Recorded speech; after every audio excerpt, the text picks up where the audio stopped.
Our team coverage continues with how much it'll cost to drive into Manhattan south of 60th. All right, Ashlie Rodriguez joins us with that part of the story. And Ashlie, you've been covering a panel that's looking into the tolling structure. Did they make any progress today?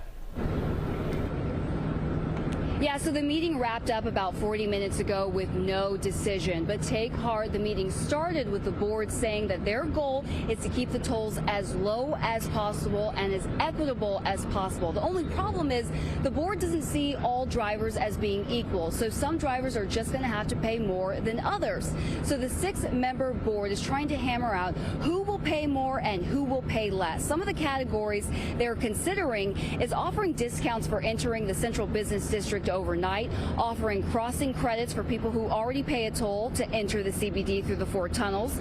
For taxis, Ubers, and Lyfts, the board is considering a per-ride surcharge rather than a daily toll, which would be a charge on the taxi's passenger.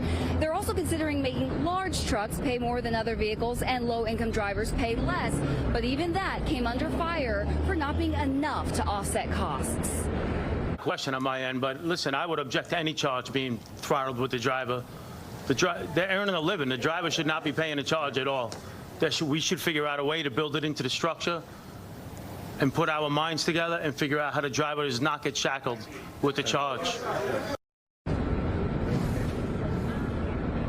So keep this in mind, and this is what really stuck out to me. For every driver that gets a discount, the board admits that some drivers will have to pay more to offset that discount. Because again, as Antoine mentioned, the goal is to generate $15 billion in revenue from these tolls to pay for MTA projects in the future. So some drivers are just going to get hit worse than others. That's the way it is. Of course, everyone can avoid these tolls by just not driving into the CBD, which is what the MTA really wants. Obviously, that's not realistic. Now, they did say they expect to have a solid tolling structure decided on by the end of the next hearing sometime in the near future.